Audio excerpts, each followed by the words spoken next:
Bom dia, pessoal. Bom dia para todo mundo. São 7 horas da manhã, hoje é dia 28 de julho de 2025.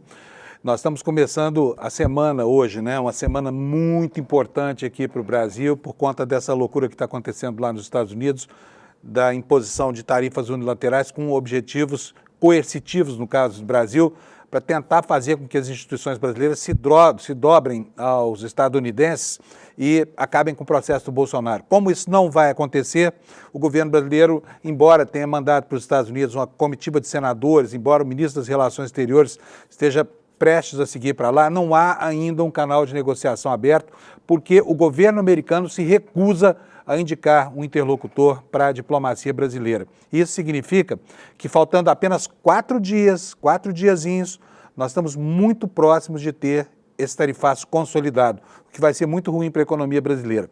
Muito pior ainda em face do que está acontecendo com o mundo.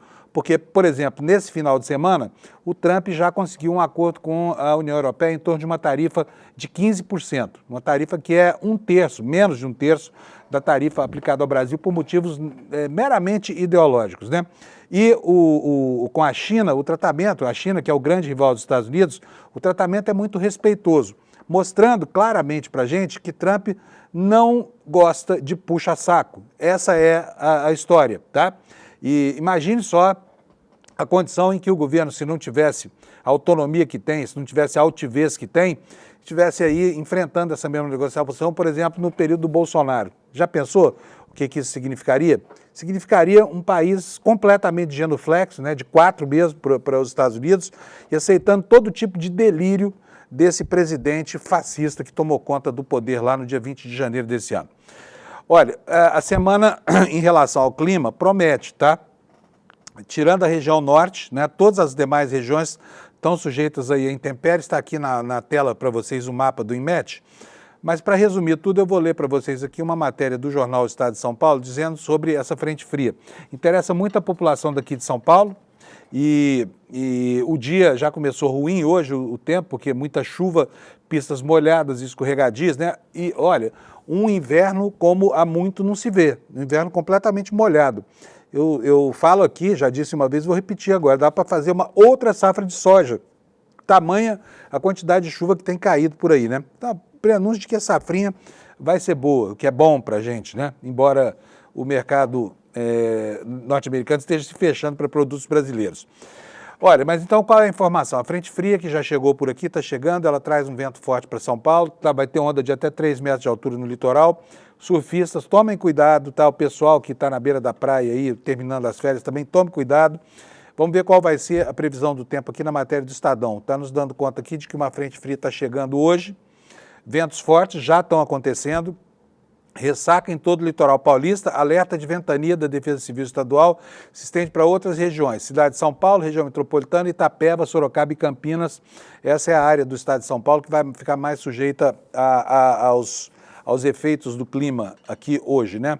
Tá aqui, olha, um mapa, né, que é o mesmo mapa que a gente vai ver daqui a pouco no site do INMET, mostrando que aqui nessa região da Serra da Mantiqueira, né, em todo o sul do estado, em todo o nordeste do estado de São Paulo, ele vai estar sob os efeitos dessa condição meteorológica desfavorável aqui, tá? Então, o pessoal que mora na Serra da Mantiqueira, nas cidades serranas, na Serra do Mar, cuidado e atenção. Na Serra do Mar também vai chover bastante e o pessoal que estiver na praia, hoje fique em casa, tá? Não é dia de ir para o mar, tá? Vamos ver aqui o site do INMET, gente, para saber como é que está o tempo no Brasil. Sato, bom dia. Está aí o mapa que o Sato está exibindo para a gente. Olha, vocês podem ver que toda essa região aqui, olha, do sul do Mato Grosso do Sul até o extremo sul do Brasil, tudo dominado por essa frente fria, tá? E são vários alertas. Olha, aqui no estado de São Paulo, alerta de tempestade. No norte do Paraná, alerta de declínio da temperatura. No sul do Paraná, na Serra, na divisa com Santa Catarina, alerta de tempestade. Aqui na região de Porto Alegre, vendaval, ventos que podem chegar até 100 km por hora hoje. E mais ao sul do estado, acumulado de chuva, né? Chuvas torrenciais caindo por lá durante o dia de hoje. Os gaúchos não estão tendo tranquilidade, né, com o clima. E no litoral do estado de São Paulo, ventos costeiros fortes. Esse alerta aqui vai desde o sul do estado de São Paulo até o litoral central do Rio de Janeiro, na região dos lagos, tá? Então, é assim que vai ficar o clima hoje. Só para vocês terem uma ideia do tamanho dessa frente, olha aqui, ó. Vou mostrar aqui para vocês a previsão numérica. Olha, tá aqui o monstro passando aqui embaixo com esse núcleo vermelho. Onde você vê vermelho é a severidade do clima, não é calor não. A gente associa a cor vermelha com calor, mas nesse caso não é calor não, tá? E isso provocando tudo isso que você está vendo aqui nessa região que vai do sul do país, aliás, vem lá do Uruguai, né? Subindo até o sul de Minas Gerais e o Mato Grosso do Sul, com os seus efeitos preocupantes aqui para o dia de hoje. Olha, só para que vocês não achem que é pouca brincadeira, olha só a quantidade de alertas aqui hoje. Isso aqui não aparece nunca aqui no site do INMET, mas hoje está aparecendo aqui, ó, declínio de temperatura, ventos costeiros e tempestade com perigo potencial. Então vai ser um dia daqueles, né, que o jornalismo vai ter muito trabalho, as defesas civis também vão ter. Vamos começar com o noticiário? Pessoal, antes de mais nada, quero dizer que ontem nós tivemos aqui o lançamento da promoção do ICL, chamada ICL Alterno, que é uma revolução, ideia nascida da cabeça do Eduardo Moreira, que é um dos sócios aqui do ICL, e que cria uma abordagem muito diferente do que você está acostumado a ver e oferece para você uma série de vantagens para que você se torne parceiro eterno do ICL, com direito a tudo, com direito para você e para os seus familiares, pai, mãe, irmão, todo mundo da sua família pode fazer uso dessa ideia. Você paga por um ano, como pagaria por um título de um clube, né, o direito de ser parceiro do ICL em tudo que a gente fizer aqui, nas pós-graduações nacionais e internacionais, no Investidor Mestre, em todos os eventos, você e a sua família vão estar acolhidos, né? E o Eduardo Moreira ontem explicou isso para a gente a partir das 8 horas da noite e a promoção foi um sucesso, tá? Foi um sucesso e está aqui na nossa manchete, olha, o sucesso, títulos do ICL Eterno tem 3.800 inscrições em menos de uma hora de lançamento. É impressionante a adesão a esse tipo de iniciativa aqui do ICL, porque você sabe que a gente não brinca aqui nem com informação e nem com educação, né? É tudo muito sério e as pessoas que fizerem parte dessa primeira iniciativa nesse sentido vão receber vantagens muito especiais, vão receber uma gravura, né, do Portinari e vão ter também o seu nome incrustado na parede do Centro Cultural do ICL, que é uma novidade desse pacote também, daqui a pouco a gente vai falar mais sobre isso, tá? Então queria registrar aqui e hoje, olha, você pode, se você por acaso ontem não conseguiu fazer a sua assinatura, porque o nosso site estava congestionado, né, você pode fazer isso hoje, tá? Assiste a aula que o Eduardo deu ontem, explicando sobre o que é o ICL Eterno e faça a sua inscrição. Como é que você vai fazer isso? Só vir aqui, olha, aliás, está ali. Ali não, está aqui embaixo, aqui, olha. No despertaicl.com.br, tá? despertaicl.com.br, você fica sabendo direitinho dos detalhes dessa promoção. Daqui a pouco a gente vai falar um pouco mais sobre isso, mas foi muito legal e eu aqui quero começar o dia agradecendo a nossa comunidade que não falha nunca.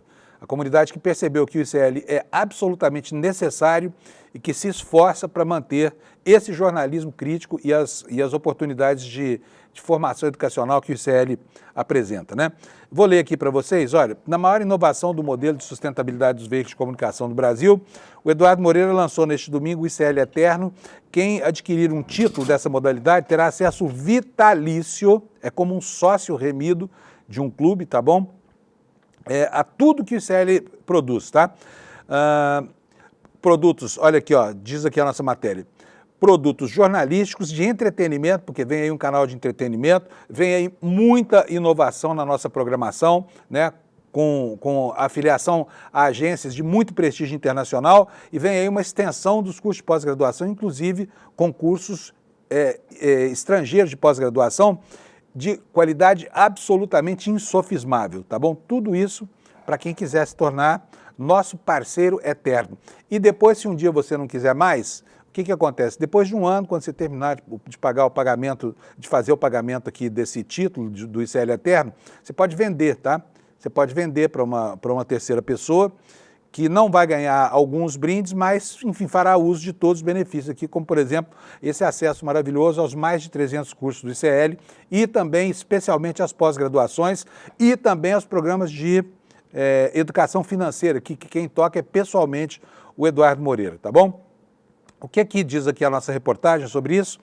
Além de franquear os conteúdos do ICL, Investidor Mestre, Empreendedor Mestre e PEX, cada título do ICL Eterno consegue o direito de cursar uma pós-graduação nacional por ano para o titular ou algum membro familiar em primeiro grau. Também dará direito ao Master Internacional do ICL para o titular ou algum familiar. Portanto, não é só para quem compra, né, uma assinatura, por exemplo, ou para quem faz uma matrícula num curso. É para toda a família.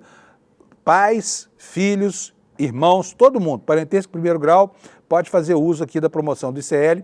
E o mais importante de tudo aqui que eu posso dizer para você, se você adere a isso, você está ajudando a fortalecer a nossa cobertura, a fortalecer o nosso jornalismo. Portanto, vá conhecer o ICL Eterno. Se você tem certeza, se você puder contribuir e ganhar esse benefício, eu tenho certeza que você vai fazer. Despertaicl.com.br é o caminho para você chegar até aí, tá bom? Olha, sobre a quantidade de material, no ICL Eterno mesmo terá à disposição 330 cursos que unem pensamento crítico, cultura, política, economia, história e muito mais, com os maiores nomes do Brasil e do mundo. Vai poder participar do Investidor Mestre 2.0. É uma formação completa para quem deseja dominar o mundo dos investimentos de forma ética, consciente e alinhada com os desafios sociais do nosso tempo, com especialistas renomados do mercado brasileiro. É o que diz aqui a reportagem sobre esse evento de muito sucesso de ontem. E eu digo para vocês, olha, faltam apenas 1.200 vagas para preencher completamente essa primeira cota, a cota dos que ganharão uma gravura da família Portinari e também dos que poderão ler para sempre nas paredes do nosso Centro de Difusor de Cultura, do Instituto Cultural do ICL, que vai ser feito com um projeto do Niemeyer, tá? O seu nome está lá incrustado na parede para todo sempre. Você vai se sentir muito orgulhoso disso, contribuir para essa obra, não só para a obra física, mas principalmente para essa obra diária aqui, que é a obra da informação sem cabresto, tá bom?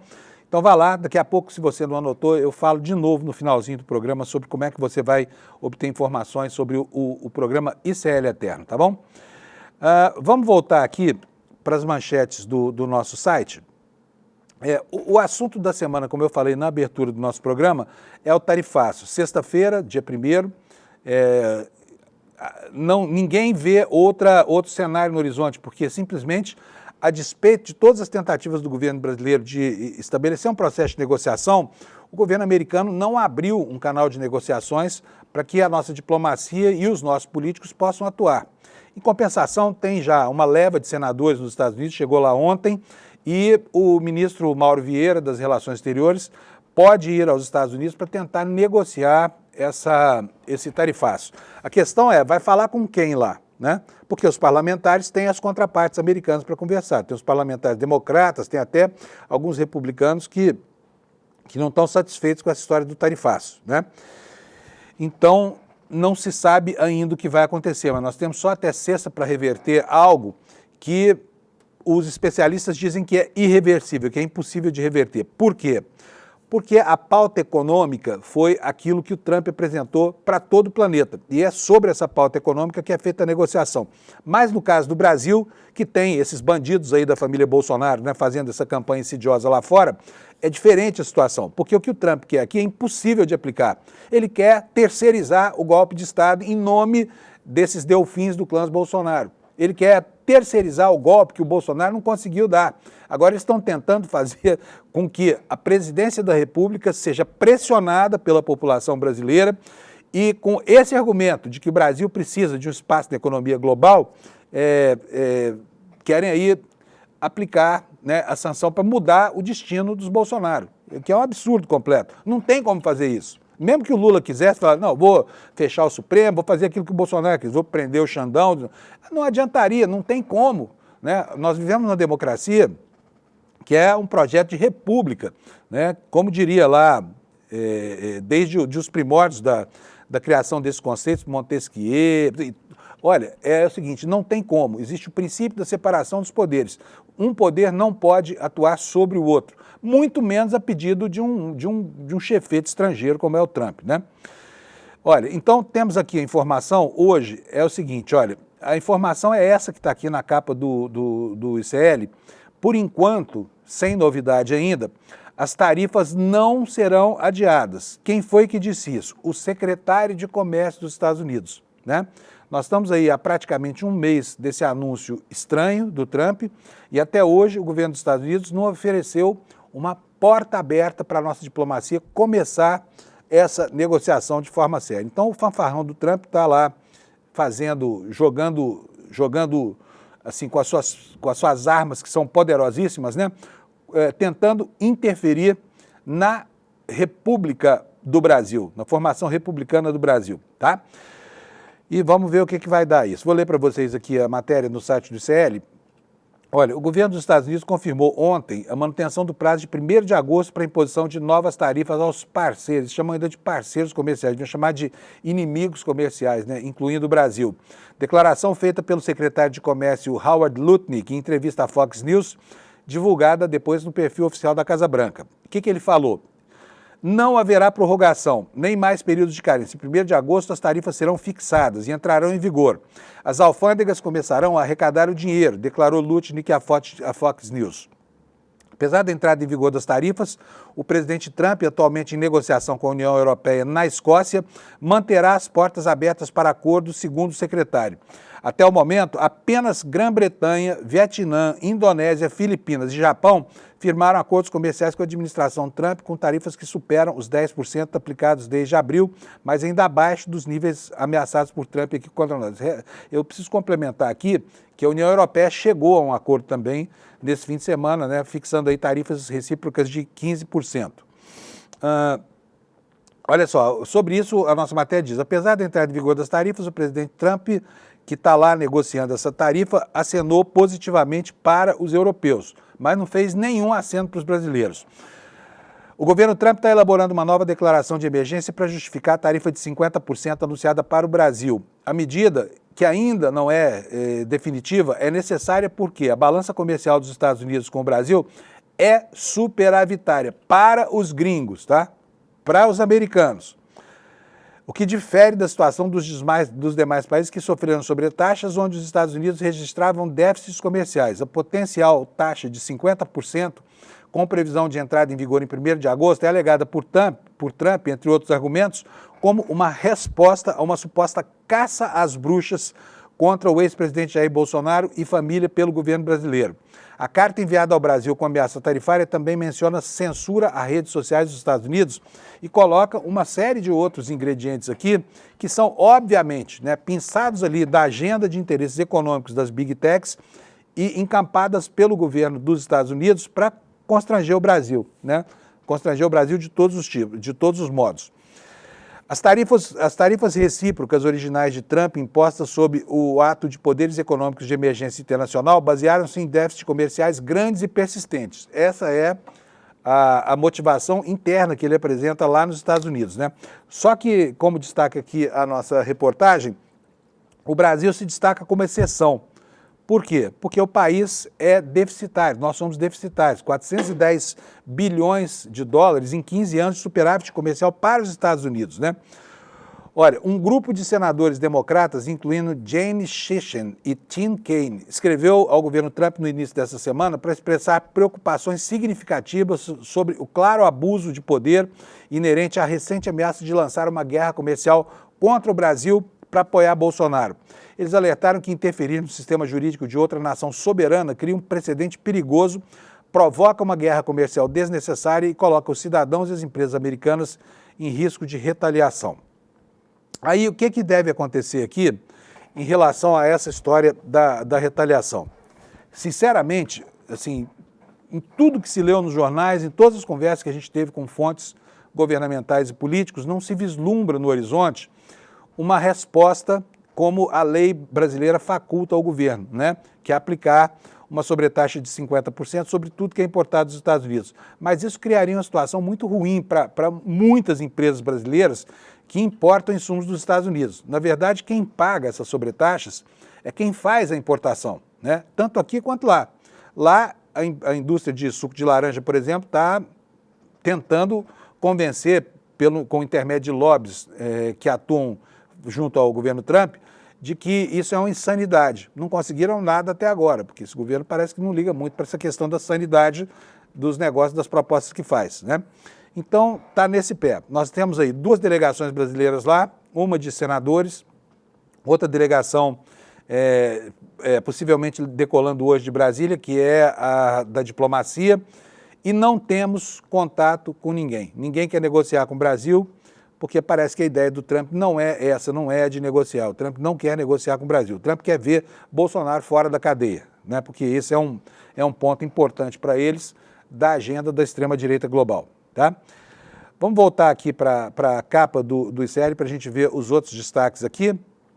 Olha, aconteceu um caso em Petrópolis, no Rio de Janeiro, que é até de dar medo na gente do que pode acontecer com a nossa democracia, né? Tão forte, mas tão jovem e ainda tão eivada de riscos, assim, cheia de gente querendo acabar com ela, dá até medo, né?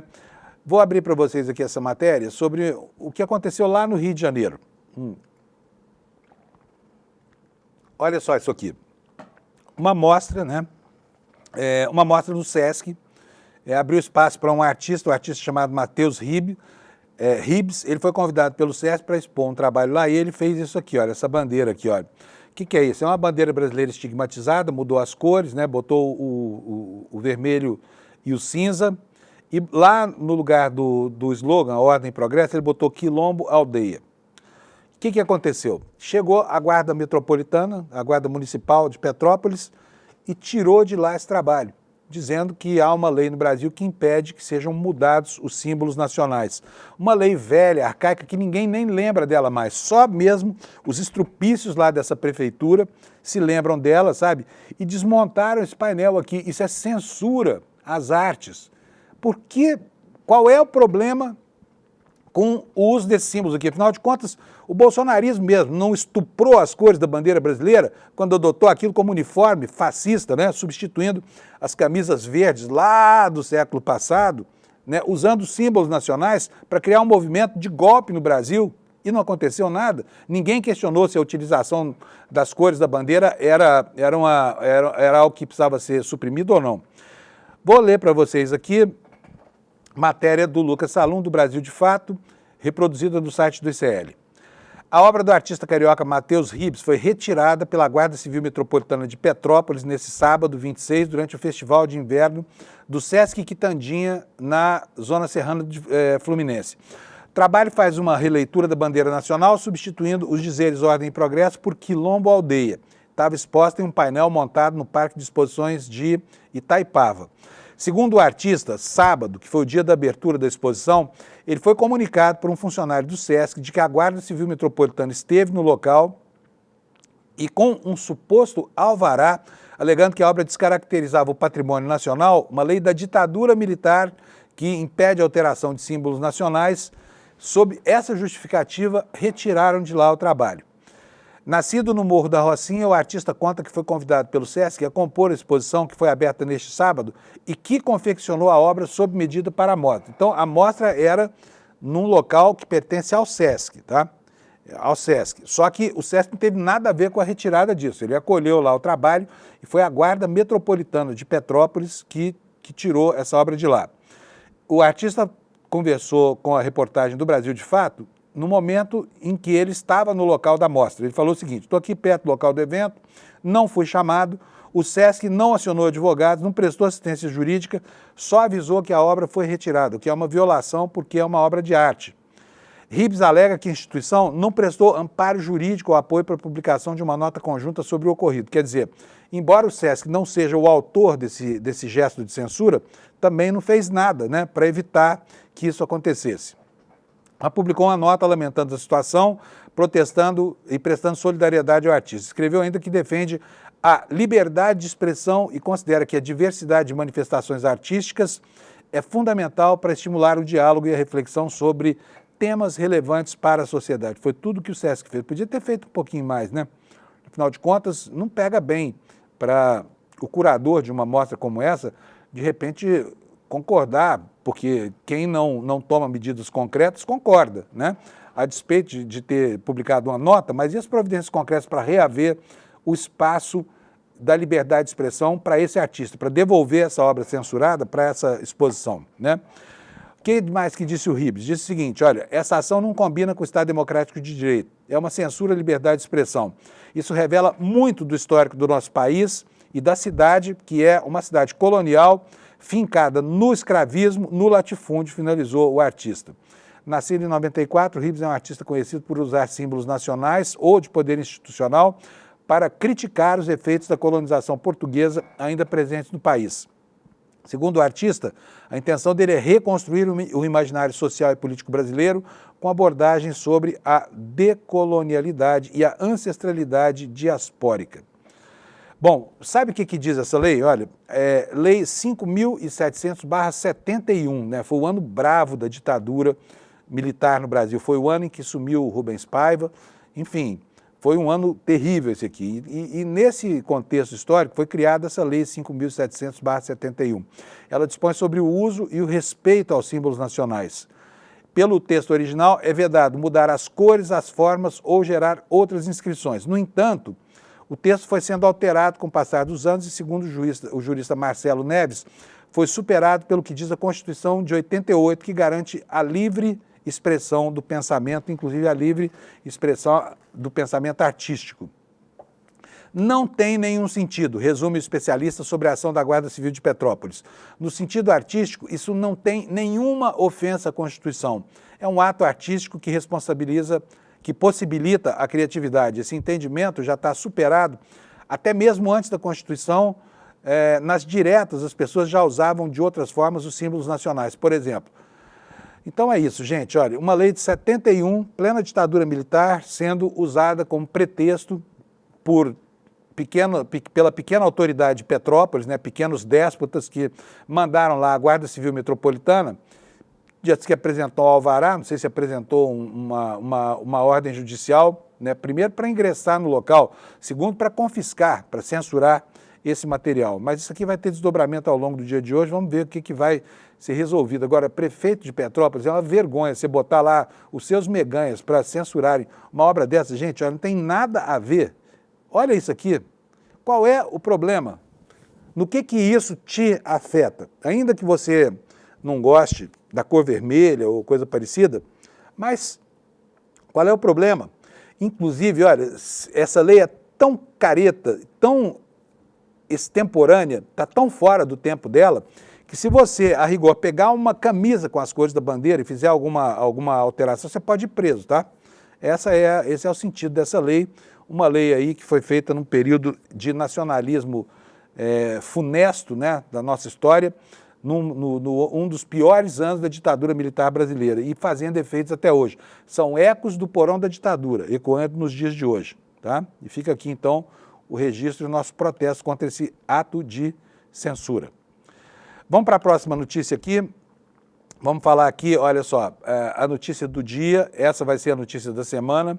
Nós vamos estar com isso aqui todo santo dia, você pode apostar, né, torcendo aqui para que haja uma modificação nesse cenário, mas até agora nada indica que poderá haver sequer um adiamento das tarifas americanas. Vocês sabem que o Trump é um sujeito mercurial e ele vem fazendo ameaças ao mundo e vem dizendo que vai dar mais prazo para que as negociações aconteçam e tudo mais. Então, nem tudo que é anunciado, ou quase nada do que é anunciado, acaba sendo adotado efetivamente. Isso foi assim até aqui, tem sido assim em relação a todo mundo. Mas no caso do Brasil é muito diferente, né? No caso do Brasil é diferente por quê? Porque não há uma questão comercial predominante nessa história toda. O que há aqui é apenas o ponto de vista político e ideológico, o interesse dessa extrema-direita fascista em tirar um líder importante para eles, que é o Bolsonaro, da iminência da cadeia, o que não vai acontecer. Preciso lembrar aqui que nesta semana, na sexta-feira, começa o mês de agosto. E o mês de agosto, no Brasil, todo mundo sabe o que acontece aqui em agosto, né? suicídio do Jânio, suicídio do Getúlio, suicídio do Getúlio, renúncia do Jânio, tudo que é complicado acontece no mês de agosto, o impeachment do Collor, enfim, tudo em agosto. Nós talvez passemos por esse mês de agosto ainda sem a conclusão dos processos do julgamento da trama golpista. Mais de setembro eles não passam, né? E o Supremo Tribunal Federal tem se esmerado para dar celeridade a esses julgamentos aqui. Por quê? Porque vem aí 2026, ano eleitoral, que torna tudo muito mais difícil. Mas o processo está adiantado, o que significa que pode ser que lá para agosto a gente tenha, lá para o fim de agosto a gente tenha o início desse julgamento. E aí eu quero mostrar para vocês aqui uma outra notícia. Isso aqui está no site HJur, né, Hora Jurídica. O STF hoje continua ouvindo testemunhas, né, aliás, continua ouvindo os acusados da tentativa de golpe. Vou abrir aqui a matéria para a gente ler junto com você. Serão 10 militares hoje, todos eles réus, todos eles acusados de envolvimento nessa trama golpista. O Supremo Tribunal Federal conduz hoje os interrogatórios de 10 réus vinculados ao núcleo militar da suposta conspiração golpista, grupo que inclui 8 militares das Forças Especiais, os tais kids pretos, e um agente da Polícia Federal, todos suspeitos de articular estratégias para impedir a posse do presidente Luiz Inácio Lula da Silva. A primeira turma examina as acusações contra os integrantes do denominado Núcleo 3. O que é o Núcleo 3 da investigação? É o núcleo executor. Segundo a Procuradoria-Geral da República, esses profissionais teriam desenvolvido táticas operacionais específicas para manter Jair Bolsonaro no comando do país após as eleições de 2022. O ministro Xandão atua como relator do processo que investiga as ações do grupo e as investigações apontam para um planejamento detalhado de operações que visavam contornar os resultados das urnas eletrônicas, né? Plano que incluía, como diz aqui o intertítulo dessa matéria, inclusive é bom, né? Plano que, inclusive, contava com o assassinato de autoridades, como a gente tem visto aí ao longo desse tempo todo.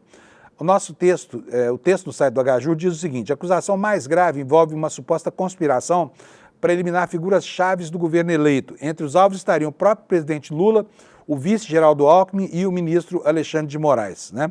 E na semana passada nós tivemos um depoimento nessas oitivas, que foi um depoimento que chegou a ser chocante, né? Que foi o do general Mário Fernandes, né? Nesse depoimento ele assumiu a autoria do plano de assassinato dessas 3 autoridades aí, mas disse que era uma tempestade cerebral dele, era só um brainstorm que ele fez questão de botar no papel, porque ele é maníaco com papel, né? O que diz aqui o texto sobre isso? Durante seu depoimento na quinta-feira, o general Mário Fernandes admitiu ter elaborado material relacionado ao plano, afirmou ter digitalizado um pensamento e produzido cópias impressas para análise posterior em formato físico. Quer dizer, ele disse que realmente imprimiu, mas falou que não lembrava se imprimiu 3 páginas ou 3 cópias do plano inteiro. Ocorre que no mesmo dia em que às 11 da manhã ele imprime essas cópias, logo depois ele vai para onde? Vai para o Palácio da Alvorada, em que está lá o golpista mor, Jair Bolsonaro, discutindo com o alto comando do golpe como é que seria feita a operação, né? Coincidência? Não há prova de que ele levou isso para o Palácio da Alvorada, mas todas as informações levam a isso. Ele disse que não, que imprimiu só para ele mesmo, imprimiu 3 cópias, porque ele certamente gosta de ler 3 vezes a mesma coisa, né? No texto aqui do HJur, está escrito que a confissão representa um marco nas investigações, é a primeira vez que um dos envolvidos assume participação direta. O general detalhou o processo de criação do documento durante a sua oitiva perante os ministros da Suprema Corte, né? Então é essa a informação, né? Nós temos aqui o interrogatório dos 10 militares. Eu vou dizer para vocês quais são os nomes deles daqui a pouquinho, tá? Numa outra reportagem aqui, quem é que vai depor hoje. Vamos seguir com o noticiário, voltando a falar aqui sobre a questão do tarifaço, né? Tem 2 informações importantes aqui hoje. Uma delas pode ter uma repercussão ruim para o Brasil, que é essa aqui, porque Brasil e União Europeia estavam no mesmo patamar, embora a justificativa para a adoção de sobretaxa nos 2 casos seja bem diferente. Com a Europa é uma treta de natureza comercial. No Brasil, é a tentativa de terceirização do golpe que o Bolsonaro não conseguiu dar enquanto estava no poder, né? Mas vamos lá, olha aqui, ó. Neste domingo 17, o presidente dos Estados Unidos se reuniu com a presidente da Comissão Europeia, Ursula von der Leyen, na Escócia, para negociar um acordo tarifário entre as duas partes. Após pouco mais de uma hora de negociação, foi comunicado um entendimento para manter em 15% as taxas para comercialização de produtos do bloco econômico no país norte-americano. Tanto Trump quanto a von der Leyen se pronunciaram após o anúncio e celebraram os termos fechados. Antes da reunião, o que estava previsto era uma taxa de 30% imposta pelo presidente dos Estados Unidos. Assim como no caso brasileiro, as tarifas estavam previstas para entrar em vigor a partir da próxima sexta-feira e o encontro desse final de semana era considerado crucial. E ele aconteceu e deu tudo certo. Arbitraram lá uma tarifa comum de 15%. Sobre o Brasil, você pode ver aqui no intertítulo dessa matéria, silêncio sobre o Brasil. Nada se falou sobre o Brasil. Até a publicação desta reportagem aqui pelo portal do ICL, Donald Trump não havia se pronunciado especificamente sobre a situação do Brasil, afirmando apenas que não está pensando em adiar as tarifas marcadas para vigorar a partir de sexta-feira. Mais cedo, o secretário de Comércio dos Estados Unidos, Howard Lutnick, afirmou em entrevista à emissora Fox News que as tarifas vão entrar em vigor na data estabelecida, 1º de agosto, sem possibilidade de prorrogação ou carência. Ainda completou que o governo Trump continua aberto para negociações. O Brasil é o país mais afetado pelo novo tarifaço. Produtos brasileiros exportados para os Estados Unidos serão taxados em 50%. Em seguida, vem Laos e Myanmar com 40%. Então, a situação brasileira ela é atípica sob todos os aspectos. Com relação, nós falamos agora do bloco da comunidade europeia, né? Agora com relação à China. A China é o grande adversário comercial dos Estados Unidos, mas eles têm uma relação muito interessante, porque são dois gigantes que estão ali evitando entrar em luta corporal. É como se fosse um campeonato de sumô, né? Eles se respeitam ali e querem ficar dentro do círculo, tá? Então surgiu aqui a possibilidade de extensão de uma pausa nas tarifas por mais 90 dias. Seria a segunda vez que isso acontece. Os Estados Unidos e a China deverão decidir por estender a sua trégua tarifária por mais 3 meses nas negociações comerciais em Estocolmo, que começam hoje, segunda-feira. A informação que veio do South China Morning Post, um jornal chinês, né, que foi publicada ontem, citando pessoas familiarizadas com o assunto. Durante a extensão prevista de 90 dias, os Estados Unidos e a China concordarão em não introduzir novas tarifas ou tomar outras medidas que possam agravar ainda mais a guerra comercial, segundo a reportagem.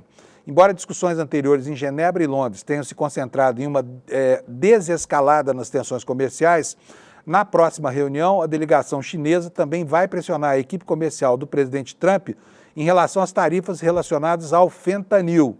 Acrescentou a reportagem, citando 3 fontes familiarizadas com o assunto, é o que nos informa aqui o jornal Valor Econômico, né?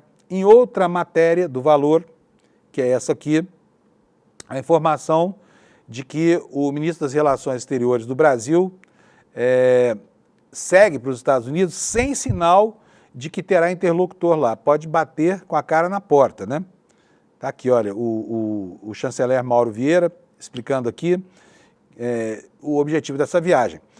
A matéria do Valor diz o seguinte: após sinais negativos enviados por Washington, integrantes do governo brasileiro afirmaram que vão passar a semana insistindo em contatos com o governo Donald Trump para um acordo a respeito dessas sobretaxas de 50% ao Brasil. Os auxiliares do presidente Lula do PT, porém, dizem que não haverá concessão da parte política ligada ao tarifaço, que inclui a questão jurídica do ex-presidente Jair Bolsonaro ou qualquer outra decisão do Poder Judiciário brasileiro. Isso não está em negociação. Preciso lembrar que a carta que o Trump fez e publicou nas redes sociais dele, comunicando o tarifaço ao Brasil, ele coloca a primeira lauda inteira de uma carta que tem uma lauda e meia apenas de extensão, falando das sacanagens que estariam acontecendo contra o Bolsonaro, né? Só na cabeça dele e dos outros iguais a ele, para achar que isso é um processo de caça às bruxas, né? O que diz aqui a matéria do Valor? O chanceler Mauro Vieira está em Nova York nesta semana para uma conferência na ONU que discutirá uma solução de 2 estados no caso do conflito Israel-Hamas, mas sem previsão, por enquanto, de viajar à capital americana. Então, uma coisa é Nova York, né? a outra coisa é Washington. E o Mauro Vieira está em Nova York buscando interlocução com alguém do governo Trump e não está conseguindo. E da parte do governo brasileiro, qual é a posição? É o que nós vamos ver agora nessa reportagem do UOL, o governo brasileiro dizendo que está aberto sim ao debate comercial, mas que a soberania é inegociável, ou seja, ninguém vai meter o bedelho aqui em decisões que são decisões que dizem respeito à nossa vontade, nós como povo. Vamos ler aqui um trechinho? Há menos de uma semana da entrada em vigor do tarifaço a produtos nacionais, o governo brasileiro afirmou na noite de ontem que está aberto ao debate das questões comerciais. O governo se disse aberto a negociações comerciais, mas que a soberania é inegociável. O que diz aqui o Ministério do Desenvolvimento, Indústria e Comércio, nosso principal interlocutor nessa crise, que é o vice-presidente Geraldo Alckmin? Diz o seguinte, uma nota do Ministério do Desenvolvimento. A soberania do Brasil e o Estado Democrático de Direito são inegociáveis. No entanto, o governo brasileiro continua e seguirá aberto ao debate das questões comerciais, afirmou em nota o MDIC. O Ministério ressaltou ainda que o governo brasileiro busca uma negociação. Desde o anúncio das medidas unilaterais feito pelo governo americano, o governo brasileiro, por orientação do presidente Lula, vem buscando negociação com base em diálogo, sem qualquer contaminação política ou ideológica. E aqui está a íntegra da nota, mas eu não vou ler para vocês porque a síntese dela já dá uma compreensão plena do assunto, tá bom? Quero também me reportar aqui, porque a semana passada a gente falou bastante disso e esse assunto precisa ter desdobramentos ao longo dessa semana aqui. O drama do Insider Information, que é o quê? Informação que vazou por alguém, não se sabe quem, né, e estabeleceu uma conexão imediata com especuladores financeiros pesados aqui no Brasil. BCG, BTG e Companhia Limitada, um monte de corretores que faturaram alto, comprando o dólar mais barato antes do anúncio tarifário, para vender horas depois que foi feito o anúncio a um preço muito maior. Dólares que foram comprados a 5,44 e vendidos a 5,64, né? Contratos de venda no mercado futuro que a Débora Maganha explicou para a gente aqui na semana passada, em movimentos atípicos, não que sejam movimentos impossíveis no mercado financeiro. Eles ocorrem eventualmente, mas a concentração, né, e os valores no dia do tarifaço chamaram atenção para isso aqui. Até agora, no entanto, a investigação não andou nada. Só que as pessoas, as entidades, as empresas apontadas, os corretores apontadas nesse evento, como diz aí muito bem no nosso site, elas já movimentaram bilhões, né, no tarifaço, elas movimentaram bilhões no tarifaço e, olha, já enfrentaram sanções tanto no Brasil quanto no exterior. O BTG Pactual, BGC Partners e Tulet Prebon, corretoras que intermediaram contratos futuros de dólar que somaram 6 bilhões e 600 milhões de reais horas antes do anúncio das tarifas americanas contra o Brasil, tem o histórico de sanções e investigações por autoridades financeiras no Brasil e em outros países, levantando dúvidas sobre práticas de supervisão e governança. Até o momento que se sabe que essas transações foram operadas por meio dessas corretoras sem informações divulgadas sobre quem seriam os beneficiários finais das operações. Ou seja, a corretora opera a compra desses contratos de dólar no mercado futuro, mas elas estavam atuando em nome de quem? Quem é que estava por trás desse movimento todo? É o que a gente não sabe ainda. A reportagem esclarece aqui também que insider trading é o uso de informação relevante ainda não tornada pública para obter vantagem na compra ou na venda de ativos no mercado financeiro. Quando alguém participa de uma decisão de impacto, como uma fusão, uma medida de governo, uma mudança regulatória e lucra com isso antes que o fato se torne público, está praticando algo que é proibido pelas regras do mercado de capitais. O objetivo dessas regras contra insider trading é garantir a igualdade de condições entre os participantes do mercado e evitar manipulação ou manipulações que distorçam preços ou prejudiquem investidores. Então vamos falar um pouquinho sobre o que cada uma delas fez. O BTG Pactual, que é a maior operadora no episódio do 9 de julho, movimentou contratos equivalentes a 2 bilhões e 700 milhões de reais. O banco já foi investigado pela CVM, que é a Comissão de Valores Mobiliários, por suspeita de uso de informações privilegiadas em negociações envolvendo empresas do grupo de Eike Batista. Foi absolvido em 2014, mas o caso expôs fragilidades percebidas no controle interno de barreiras entre áreas de operação e assessoria do banco. A Tula de Prebon, por sua vez, tem um histórico mais contundente de punições. Em 2019, ela foi multada em 15 milhões e 400 mil libras esterlinas, né, pelas autoridades do Reino Unido por práticas chamadas de wash trades, operações artificiais entre contas vinculadas, feitas apenas para gerar comissões.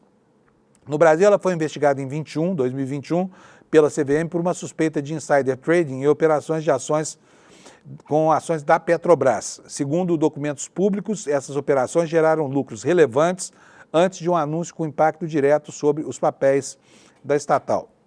Agora, quem é a tal BGC Partners? O que ela já fez? Ela é controlada por Howard Lutnick, que é o secretário de Comércio dos Estados Unidos. Ainda que não tenha sido formalmente acusada de insider trading, a corretora foi alvo de diversas sanções regulatórias por falhas graves em controles. Em 2022, a Financial Conduct Authority do Reino Unido aplicou uma multa de 4.777 milhões de libras esterlinas por não detectar práticas de uso de mercado.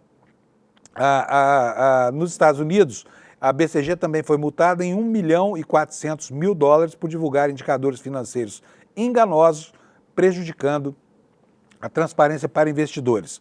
Embora não tenha havido acusação direta de uso de informação privilegiada, a falta de mecanismos adequados de monitoramento preocupa órgãos reguladores, tá? Vamos ver onde vai dar isso, porque essa semana vai ser definidora do futuro dessa história toda. Por enquanto, há uma suspeita no ar. Uma suspeita, como eu disse, baseada em algumas coincidências, entre aspas, assim, né, que fazem com que o volume de operações e o momento em que elas aconteceram chamem a atenção para o uso de insider information. No entanto, sabemos quais são as corretoras, porque essa é uma informação pública, mas não sabemos quem é que estava operando por trás dessas corretoras, tá? Vamos falar um pouquinho da situação lá fora.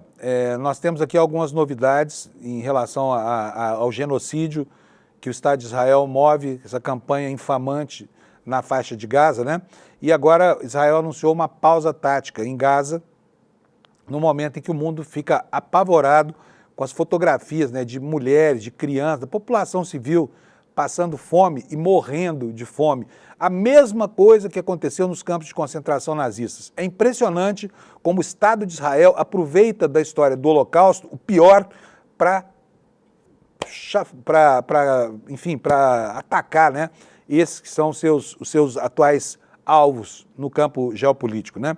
Mas agora foi anunciada uma pausa tática, né? A fome é generalizada. Aqui na capa do Washington Post de hoje, do New York Times, não, essa aqui é uma matéria para mim, dizendo que a minha subscrição da assinatura lá foi, deixa eu colocar aqui na manchete do jornal para vocês, vocês vão ver aqui, olha, já está aqui com vocês.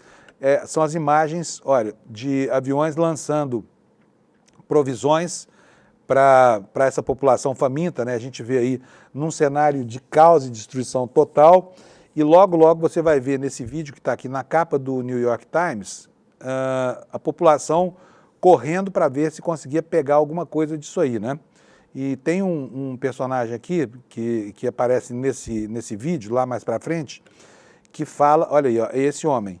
Ele vai carregando um saco de alimentos, um saco de farinha nas costas, tá dizendo, ó, eu venho aqui há mais de 15 dias por nada, né? Não consegui nada, eu não vou sobreviver. Dessa vez ele conseguiu um saco de farinha para sua família no domingo de manhã e foi então, olha como é que chegou, olha, beijando aí a farinha, porque as crianças dele estavam passando muita fome, né? E ele levou a farinha e conseguiu alimentar a família dele. Mas essa aqui é uma exceção excepcionalíssima, viu, gente? É uma exceção excepcionalíssima. Deixa eu diminuir aqui, pode tirar para mim um segundinho, que vai entrar um monte de anúncio aqui, eu não quero mostrar esses anúncios para ninguém, tá?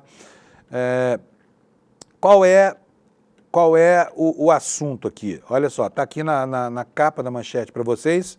No New York Times, Israel diz que suspendeu algumas atividades militares em Gaza, enquanto a raiva aumenta com a fome. A população tem raiva lá, o sentimento dominante, já não é mais de autopiedade, nada disso, é de raiva mesmo. O que diz o New York Times sobre isso? As operações em partes do enclave foram suspensas para permitir o envio de mais ajuda. Não estava claro se a medida aliviaria a crise de fome em meio ao aumento das mortes por inanição. Gente, é inacreditável isso que Israel está fazendo, levando à morte gente inocente, sabe, criança, impedindo que alimentos cheguem até essa gente ou distribuindo só para fazer de conta que existe ajuda humanitária ali, quando a gente sabe que não é isso. E ainda fustigando com tiros, né? Com rajadas de metralhadora. Mataram 60 pessoas num único dia da semana passada. Na véspera tinham matado quase 40. Né? A multidão que vai a esses pontos, porque ela está absolutamente faminta. Imagina o desespero do pai de família que vê os seus filhos padecendo e morrendo mesmo, porque está morrendo gente lá. Esse fim de semana circulou uma foto de uma criança morrendo de fome no colo da mãe, que foi um negócio assim pornográfico dessa história toda. E eu repito, como é que pode um Estado ser tão cruel e desumano como tem sido o Estado de Israel depois da experiência do Holocausto dos judeus lá na década de 30, né, na década de 40 do século passado. Um século depois, essa atrocidade se repete agora pelas mãos do oprimido. O oprimido virou opressor e aproveitou do opressor todo o seu horror, toda a sua capacidade de gerar medo, pavor, destruição e morte. É o que está acontecendo lá em Israel. O que nos conta aqui o New York Times aqui? O Israel diz que suspendeu a atividade militar em parte de Gaza para permitir a entrada. A decisão foi uma reversão por parte de Israel depois da crescente pressão por causa das terríveis condições em Gaza, onde quase uma em cada 3 pessoas não come por vários dias seguidos, de acordo com o Programa Mundial de Alimentos, que é um braço da ONU. Muitos países, incluindo alguns grandes aliados tradicionais de Israel, culpam Israel pela crise de fome generalizada, sabe? Impor a morte em massa por negar alimentos. O governo israelense bloqueou quase toda a ajuda em Gaza de março a maio, numa tentativa de obter concessões do Hamas, e restringiu a entrega de ajuda ao território desde então. O exército israelense afirmou que, como parte da mudança política iniciada no domingo, as forças israelenses interromperiam as operações diariamente em pelo menos 3 partes de Gaza, das 10 às 20 horas, para permitir a entrada de ajuda humanitária. Acrescentou também que designariam rotas seguras para os comboios da ONU entregarem ajuda em horários específicos, mas não estava claro se as mudanças seriam suficientes para permitir que os alimentos chegassem aos desesperados na medida da necessidade deles lá em Gaza. Israel já anunciou pausas semelhantes no passado, com resultados mistos, e agências humanitárias afirmaram que somente um cessar-fogo lhes permitiria resolver a crise. E nós tivemos, ao longo do fim de semana também, apelos dos órgãos de imprensa que cobrem a guerra lá na faixa de Gaza para que permitam que os seus profissionais se alimentem, porque eles estão sofrendo as mesmas restrições que a população local. Tá? Então, assim, é algo nojento, assim, difícil de ver. Olha aqui, a mesma imagem que a gente já viu agora há pouco, está aqui, olha, na capa do New York Times. Deixa eu tirar aqui o áudio do computador. Tá aí, olha, pouca coisa, né? Lançada de avião, isso aqui não dá para nada. Preciso lembrar que tem 2 milhões de famintos aí nessa região completamente devastada. E, enfim, Israel continua, apesar desse anúncio, não há nenhum sinal de que a política dele vai mudar, né? Até a semana passada era terrível, porque eles faziam esses centros, havia 4 pontos de distribuição de alimentos para 2 milhões de habitantes lá. E quando a população faminta acorria a esses locais, era metralhada pelos fascistas de Israel. Tá? Vamos continuar aqui com o nosso noticiário internacional. Olha só, pedidos de impeachment contra... Eu estou falando agora da crise interna brasileira, tá? Vocês sabem que o desespero do bolsonarismo porque está tentando fazer com que o Congresso Nacional encare uma pauta que a própria direita brasileira não quer encarar, tá? E essa pauta passa necessariamente pela anistia ao Bolsonaro, né? Que é uma excrescência, pode até passar no Congresso mais tarde, mas não passa de jeito nenhum pelo Supremo, uma decisão desautorizando o Supremo. Para quê? Para dar um indulto personalíssimo para o líder dessa quadrilha golpista que é o Jair Bolsonaro. Mas, por enquanto, está tranquilo. Por quê? Porque o Alcolumbre deu uma banana aqui para... Não estou chamando Eduardo Bolsonaro de bananinha, já falei que eu não vou fazer mais isso, tá? Mas ele deu uma banana, é banana de outro sentido, é aquela banana assim, ó. Deu uma banana para a família Bolsonaro e não vai pautar o impeachment do Alexandre de Moraes. O que diz aqui a reportagem assinada pela Carla Araújo? Diz o seguinte: a cobrança feita pela família Bolsonaro para que a cúpula do Congresso avance com pautas como o impeachment de ministro do Supremo e anistia ao 8 de janeiro não deve surtir nenhum efeito. Na semana passada, Eduardo e Flávio Bolsonaro subiram o tom contra Davi Alcolumbre e Hugo Mota, presidentes da Câmara e do Senado. Eduardo disse, então, que os dois podem ser sancionados pelo governo norte-americano, como já aconteceu com os ministros do Supremo Tribunal Federal que tiveram os vistos suspensos do país. Quem esse Eduardo Bolsonaro pensa que é mesmo? Sabe? Agora, toda vez que alguém no Brasil não se dobrar, né, a loucura dessa família, né, aos arroubos tirânicos dessa família, vai usar o governo americano para causar constrangimento aqui dentro? Olha, eu acho que dessa crise toda só tem uma vantagem, só tem uma coisa boa, que é o fato de que o Eduardo Bolsonaro dificilmente vai voltar para o Brasil. Vai ficar lá, voltar a vender hambúrguer quando acabar essa história toda. Quando o pai dele estiver preso, ele não vai poder nem levar um cigarrinho para o pai lá na Papuda, porque se chegar no Brasil vai ser grampeado na hora. Né? O Eduardo Bolsonaro é um sujeito que está fadado a ir preso no Brasil. E ele sabe disso, ele tem dito isso durante as lives todas que faz, né? Então, só que essa campanha da família Bolsonaro, que vinha sendo tratada com uma relativa e pequena distância do senador Flávio Bolsonaro, acabou de ser engrossada por ele, agora falando grosso também, falando tão grosso quanto o irmão, de quem ele chegou a discordar, né, com relação ao tarifaço. O senador Flávio Bolsonaro já disse aqui, segundo o UOL, que o Alcolumbre tem a obrigação de dar seguimento ao impeachment do ministro Alexandre de Moraes, que é o principal alvo dos ataques bolsonaristas pela condução dos inquéritos contra o ex-presidente Jair Bolsonaro. Todo mundo sabe o que essa caterva da família Bolsonaro quer. Eles querem mudar a justiça brasileira, querem fazer esquecer as atrocidades que o pai, na presidência da República, fez para enganar esses patriotários, levá-los à porta dos quartéis para criar um clima de insurreição e de intranquilidade que justificaria depois aquilo tudo que a gente viu, né? Principalmente a decretação de um estado de sítio que chegou a ser cogitado e tratado, ou de uma GLO, que iniciaria o processo para a instauração de uma ditadura militar no Brasil. Felizmente, nada disso deu certo, tá? Olha, como faltam agora 2 minutinhos para o encerramento do programa, eu quero dedicar essa parte final aqui à nossa campanha. Por que a nossa campanha? Porque é muito importante que a gente consiga manter a base de financiamento da nossa atividade jornalística aqui. Eu digo isso não é só em proveito do ICL, da empresa, ou enfim, do proveito que os donos do ICL, os acionistas possam ter, mas estou falando que é para proveito nosso aqui, nós jornalistas, que somos, né, os portadores de uma missão constitucional, porque está lá no artigo 5º da Constituição brasileira, a liberdade de informar sobre tudo. Essa é uma liberdade que é conferida ao jornalista, não é porque ele é bonitão, melhor do que eu, nada disso, é porque ele produz a informação que forma a base de sustentação da República, né? Que é isso. Então, o que nós temos hoje, de fato, é uma nova forma de criar uma estrutura econômica capaz de sustentar um jornalismo como esse que a gente faz aqui no ICL. E o Eduardo tenta isso de várias maneiras. A principal delas é a venda de assinaturas para os mais de 300 cursos que o ICL tem aqui, que são excelentes aqui, cursos sobre tudo, sobre línguas estrangeiras, sobre Excel, sobre um monte de coisa, sobre filosofia, sobre política, tem tudo aqui que você possa pensar em aprender, já está na nossa base de conhecimentos, que continua crescendo a todo momento.